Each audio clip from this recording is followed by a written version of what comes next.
தமிழ்நாட்டில் தேசிய ஜனநாயக கூட்டணிக்கு அதிமுக தான் தலைமை என்று திட்டவட்டமாக தெரிவித்துள்ள எடப்பாடி பழனிசாமி, ஓபிஎஸ் மற்றும் சசிகலாவிற்கு தங்கள் கட்சியில் இடமில்லை என உறுதிபட தெரிவித்துள்ளார்.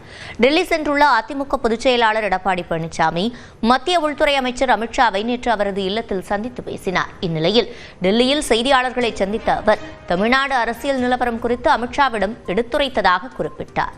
மோடி தலைமையிலான தேசிய ஜனநாயக கூட்டணி ஆட்சி அமையும் என்று அமித்ஷா கூறியது தொடர்பான கேள்விக்கு பதிலளித்த இபிஎஸ், தமிழ்நாட்டில் அதிமுக தான் தேசிய கூட்டணிக்கு தலைமை என்று குறிப்பிட்டார். எங்க கூட்டணி யார் தலைமை? அதிமுக தான் தலைமை. எங்க கூட்டணி பேச்சுவார்த்தை நடக்கின்ற பொழுது அனைத்து இந்திய அண்ணா திராவிட முன்னேற்ற கழக தலைமையில் தான் அதிமுக தான் ஆட்சி அமைக்குன்னு சொல்லியாச்சுல. அப்புறம் அவரோட தான் காங்கிரஸோட சேர்ந்திருக்காரு. எங்க கட்சிக்கு நாங்க பெறுவீங்க, அவி கட்சிக்கு அவி பெறுவீங்க. இவரு வேற வழியை சொல்றதுக்கு வழியே கிடையாது. வேற என்ன குற்றம் சொல்ல முடியும்? அனைத்து இந்திய அண்ணா திராவிட முன்னேற்ற கழக ஆட்சி சிறப்பான ஆட்சி. எங்க ஆட்சி பத்தி குறை சொன்னா நாங்க பதில் சொல்லுவோம். எப்ப பார்த்தாலும் மதவாத கட்சி, அப்படி மதவாத கட்சி நீங்க எப்படி போய் சேர்ந்தீங்க? நீங்க 8 ஆண்டு காலம் நீங்க அமைச்சரவை இடம் பெற்றிருந்தீங்களே, அப்பெல்லாம் மதவாத கட்சி இல்லையா? அதே கட்சி தான் இப்போ தொடர்ந்துட்டு இருக்குது.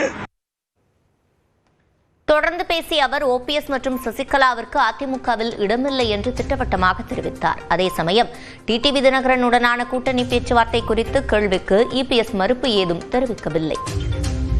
சசிகலா அவர்கள் அதிமுகவில் மீண்டும் இணைவது குறித்து நீங்கள் ஏதாவது முடிவு? அவங்க வந்தா நீங்க இது குறித்து பல முறை ஊடகத்தின் பத்திரிகைகளை தெரிவிச்சுட்டேன். மீண்டும் மீண்டும் அதை கிளற வேண்டாம். அங்கே இடம் கிடையாது. ஏன் போங்கல, அதெல்லாம் எங்க படி தனிப்பட்ட வரும். நான் இல்லைன்னா அதோட விட்டுருங்க. டிடிவி தினகரனுடைய கட்சி உங்களுடைய அதிமுக பாஜக கூட்டணியில வரும் அப்படின்றதான் நான் சொல்றேன்ல. ஏசியமா சொல்வதற்கு எதுவும் இல்லை. சில கட்சிகள் எங்களோட வரும், பேச்சுவார்த்தை நடத்திட்டு இருக்காங்க. அதெல்லாம் வெளிப்படையா பேச முடியாது. ஓபிஎஸ் சேர்வதற்கு வாய்ப்பில்லை. பல முறை சொல்லியாச்சு. ஐடிசி கிராண்ட் சோலா முதல்ல எங்க கூட்டணி பேச்சுவார்த்தை அங்க நடந்தது. அப்பதான் மரியாதைக்குரிய உள்துறை அமைச்சரும் நானும் இணைந்து பேட்டி கொடுத்தோம். அப்பொழுதே சொல்லிட்டார், உள்கட்சி விவகாரத்தில் தலையிட மாட்டேன்ட்டாரு. அதப்படி தொடர்ந்து அப்படித்தான்.